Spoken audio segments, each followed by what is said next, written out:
Et si vivre 200 ans devenait possible? Imaginez un monde où l'idée de vivre à 80 ou 90 ans serait dépassée. Un monde où l'homme pourrait atteindre 200 ans. Les avancées médicales, les technologies de pointe et la génétique auraient permis à l'humanité de repousser les limites de la vieillesse. Un monde où la vie est prolongée bien au-delà de nos attentes actuelles. Mais si cela devenait possible, feriez-vous les choses différemment? Serait-ce un rêve ou un fardeau? Comment une vie si longue redéfinirait-elle nos priorités, nos rêves et même notre vision du bonheur? Une vie de 200 ans. On pourrait enfin accomplir tout ce qu'on n'a jamais eu le temps de réaliser. Un second souffle pour réaliser ses rêves, ou peut-être même pour se réinventer encore et encore. Que diriez-vous de passer plusieurs siècles à explorer le monde, à apprendre des nouvelles langues, à voyager à travers l'univers grâce à la conquête spatiale? La médecine régénérative permettrait de nous garder en forme, de combattre les maladies et même d'améliorer nos capacités cognitives. Imaginez aussi la possibilité de retourner aux études à 75 ans et de changer de carrière plusieurs fois au cours de votre vie.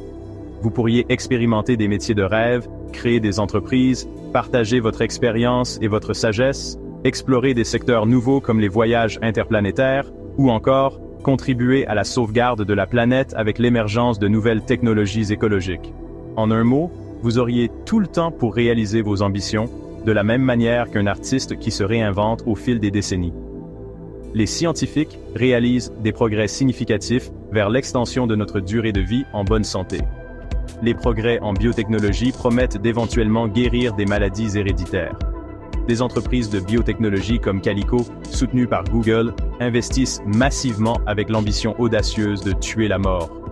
Nous pourrions donc réellement voir bientôt cette société où chacun aurait des centaines d'années pour vivre et laisser sa marque.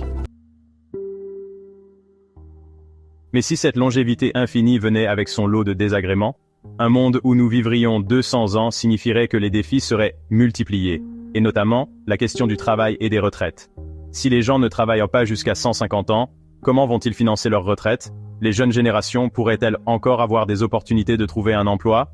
Un marché de l'emploi saturé par des seniors ultra expérimentés ne risquerait-il pas de fermer la porte aux nouvelles générations? Les ressources naturelles, déjà limitées, se trouveraient à l'épreuve d'une population plus nombreuse, d'une consommation accrue. Serait-ce un monde où la Terre ne suffirait plus à nourrir tout le monde?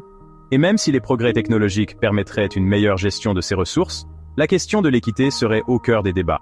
La question de la santé mentale, elle aussi, est préoccupante. Comment vivre 200 ans sans se lasser? Quand tout semble déjà acquis, que restera-t-il à désirer? Pourrions-nous toujours trouver du sens à notre existence? L'ennui, la perte de sens et la souffrance liée à la perte de proches pourraient fragiliser notre santé psychologique. Chaque génération dirait adieu à ses proches, à un rythme plus lent, amplifiant la solitude des aînés. Imaginons maintenant que vivre 200 ans devienne la norme. La société serait complètement transformée. La notion de vieillesse serait différente, les personnes de 100 ans seraient en pleine forme, bien plus jeunes que leurs contemporains d'aujourd'hui. Mais comment cela redéfinirait-il nos choix de vie? La conception de la famille serait bouleversée. Après 150 ans, il serait plus courant d'avoir plusieurs familles, ainsi que des enfants de différents partenaires. Les gens se marieraient peut-être plus tard, à 100 ans, une fois qu'ils auraient accompli toutes leurs ambitions personnelles. Et la notion de parentalité évoluerait. Les femmes pourraient avoir des enfants bien plus tard, grâce au progrès de la science et des technologies médicales, alors que les couples de plus de 100 ans pourraient voir plusieurs générations vivre en même temps. Imaginez des sociétés où les villes seraient interconnectées par des réseaux numériques et physiques. L'intelligence artificielle et les robots travailleraient pour nous, nous libérant du fardeau des tâches répétitives. Les humains pourraient ainsi se concentrer sur l'épanouissement personnel, la recherche, l'art et la philosophie. Mais la vraie question reste, serions-nous plus heureux? Une vie plus longue signifie-t-elle une vie meilleure? Car une vie de 200 ans ne garantit pas nécessairement le bonheur. Si nous avions tout le temps du monde, serions-nous capables de garder l'étincelle de la passion, notre motivation? Ou risquerions-nous de sombrer dans une forme de lassitude et de dépression? Pourrions-nous supporter la perte continue de nos proches? Avec tant de temps, les priorités changeraient. D'un côté, la recherche du bonheur pourrait se transformer en une quête incessante, mais de l'autre, cela pourrait nous laisser avec un sentiment de vide éternel, car après tout, que reste-t-il à accomplir quand on a eu tout le temps pour le faire? Un des principaux moteurs de l'humain est la conscience de sa propre mortalité. Sans cette urgence, aurions-nous toujours la motivation d'agir et de donner du sens à notre vie? Le concept d'une vie infinie serait-il une bénédiction ou une malédiction? Vivre 200 ans semble, à première vue, être une aventure épique et fascinante. Mais à y réfléchir, les défis qu'impliquerait une telle longévité sont nombreux. De la gestion des ressources et des inégalités économiques à la remise en question du sens de la vie, ce futur serait un mélange de promesses et de dangers. Alors, vous, seriez-vous prêt à vivre 200 ans? Feriez-vous les choses différemment si vous aviez un temps presque infini devant vous? Et si vivre plus longtemps n'était finalement pas la réponse à tout? Comme le disait si bien Sartre, l'homme est condamné à être libre.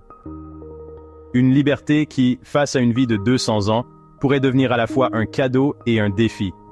À vous de décider comment vous utiliseriez cette liberté prolongée. Mais une chose est sûre, ce serait loin d'être simple. Merci beaucoup d'avoir pris le temps de découvrir cette hypothèse fascinante avec moi. Si ce sujet vous a fait réfléchir, n'oubliez pas de liker la vidéo et de partager vos pensées dans les commentaires. Et si vous voulez continuer à explorer d'autres scénarios intrigants et des idées qui bousculent notre façon de voir le monde, abonnez-vous à la chaîne. Nous avons encore beaucoup à découvrir ensemble. À très bientôt.